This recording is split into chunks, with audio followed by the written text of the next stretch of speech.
ठाणा जिल्हा असताना आपल्या ह्या ठाणा जिल्ह्यात नाही तर पूर्ण देशभर ज्याने चळवळ उभी केली, ज्याने चळवळीचं रूप कशा पद्धतीने असते त्याने ह्या महाराष्ट्रातच नाही देशातच नाही तर पूर्ण जगभरात फिरून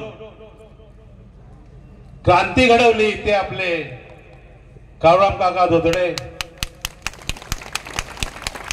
इथे आलेले सर्व पक्षाचे कार्यकर्ते आणि या पालघर जिल्ह्यातल्या ग्रामीण भागातल्या आदिवासी बहुल जिल्ह्यातल्या सर्व सरपंच सदस्य, सभापती, पत्रकार, पोलीस सर्व बांधवांना मानाचा जोहार।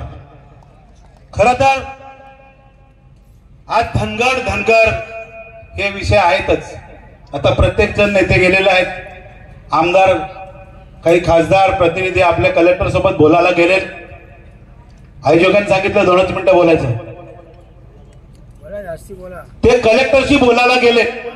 आज खरं तर आपल्या ह्या महाराष्ट्रातले 25 आमदार एकत्र आलेत, त्यांनाही मानाचा माझा जोहार। कारण आज आपल्यावर वेळ आलेला आहे, आपल्या आरक्षणावर वेळ आलेला आहे, म्हणून सर्व आमदार एकत्र आले। पहिलं प्रथमतः त्यांच्या पुनश्च मी सांगतो, टाळ्या वाजून त्यांच्या टाळ्यांच्या गजरात त्यांचं स्वागत करावं। भले कुठल्या पक्षपातीत असतील, लाजत गाजत का नाही, पण एकत्र आले, अधिवेशनात प्रश्न मांडले, सांगितलं आमच्या धनगर यांना आमच्या आदिवासीमध्ये घुसून देणार नाही। आज ही आपली फार मोठी दम्याची बाजू आहे। आज आपण हा मोर्चा काढला, याच्यापूर्वीही एक मोर्चा झाला, आता सांगितलं गेलं हा तो मोर्चा होता, हा महामोर्चा आहे, याच्यापेक्षाही मोठा मोर्चा इव्हन पालघर हा आदिवासी जिल्हा आहे हे दाखवून देण्यासाठी आम्ही पुन्हा असे मोर्चे काढू। परंतु आज या पालघर जिल्ह्याची परिस्थिती अतिशय बिकट आहे। सुशिक्षित बेकारांचा प्रश्न आहे, बिंदू नामावलीचा प्रश्न आहे। खरं तर ह्या मुद्द्यांना सुद्धा हात घालायला पाहिजे। बरीच आंदोलन झाली, डीएड बीएड मोर्चे आंदोलन झाली, 17 पद भरती, पेसा भरती, अशा अनेक भरत्या, 12,500 बोगस पद काढली, भरली गेली नाही। त्याच्या व्यतिरिक्त इथे आदिवासीला कसं संपवण्याचं काम चाललंय। खरं तर आदिवासी जमीन बिगर आदिवासीला विकता येत नाही, परंतु तीही विकली जाते। मी 250 लोकांची यादी काढलेली आहे, माझ्याकडे आहे। तर आज ह्या लोकांच्या विरोधात सुद्धा आम्ही अॅट्रॉसिटी दाखल करण्याचा प्रयत्न करणार आहोत। आदिवासीला संपवण्याचे मार्ग एक नाही तर असे अनेक आहेत। मधल्या काळात धर्मांतरांचा मुद्दा मोठा गाजत होता, कलेक्टरला मोर्चा सुद्धा निघाला होता आणि त्या मोर्चामध्ये सांगितलं आम्ही येशूचे आदिवासी आहोत। आज प्रत्येक गावांना स्थळ तयार केली आणि तिथे धर्मांतरणाचा मोठा मुद्दा चालू केलेला आहे, त्याची नस पकडली जाते। कारण सिकल सेलचं प्रमाण हे अनुवंशिकता आहे, आजार आहे, आणि त्या आजाराला पकडून हे ख्रिश्चन धर्माचे लोक ती कुठली तरी गोळी आहे, ती गोळी त्याच्यामध्ये पाण्यात टाकतात, त्यात क्रॉस ठेवतात आणि ते पाणी प्यायला देतात, तात्पुरती तो आराम पडतो, अशी ती गोळी आहे।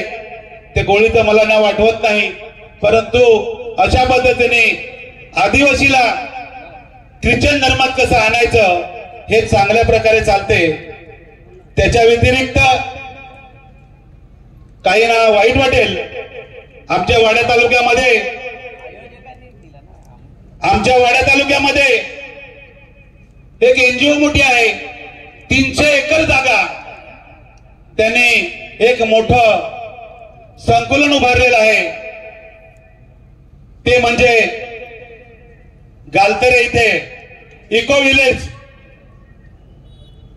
विलेज मोठं झालेलं आहे, तिथे 300 एकर जागा आदिवासींची बळकावलेला आहे। म्हणजे अशा पद्धतीने म्हणजे संविधानाच्या आधारे या गोष्टी होत नाही, परंतु त्या गोष्टी करतात। हे सगळं आपलं खच्चीकरण करण्याचं काम चालू आहे। बोगसांचा सुळसुळाट झालेला आहे, बोगस भरमसाठ आलेला आहे। आज बोगसांचं प्रमाण एवढं वाढले की नंदुरबारचे जास्तीत जास्त आपल्या मुंबईमध्ये नगरपालिका महानगरपालिका एज्युकेशन मध्ये जो बिंदू नामावलीचा राखीव कोटा आहे तो त्याच्या आधारे म्हणजे टेबलाच्या खालून सगळं घेऊन भरला जातो। अशा पद्धतीने आदिवासीच्या जागेवर सुद्धा बिगर आदिवासी इथे येत आहेत, हे आपण कुठेतरी सगळ्यांनी लक्षात घेतलं पाहिजे।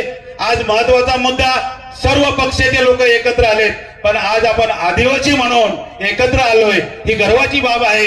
आणि आदिवासी म्हणून जो जो प्रश्न निर्माण होईल त्या त्या प्रश्नावर आपल्याला आदिवासी म्हणून एकत्र यावं लागेल आणि येऊन आपल्या प्रश्नांना आपल्याला चोख उत्तर द्यावं लागेल. एवढंच बोलतो, जास्त काही बोलत नाही. आयोजकांनी 2 मिनिटं बोलण्याची संधी दिली, परंतु खरोखरच हे आदिवासीचे जे मुद्दे आहेत ते मुद्दे आपण प्रत्येकाने हाताळले.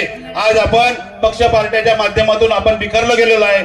याच्यामुळेच आपले इतर लोक आपल्या एसटी समाजाचा गैरफायदा घेतात आणि आपल्यामध्ये घुसू पाहतात. एवढंच बोलतो, थांबतो. जोहार, जिंदाबाद, आपकी जय.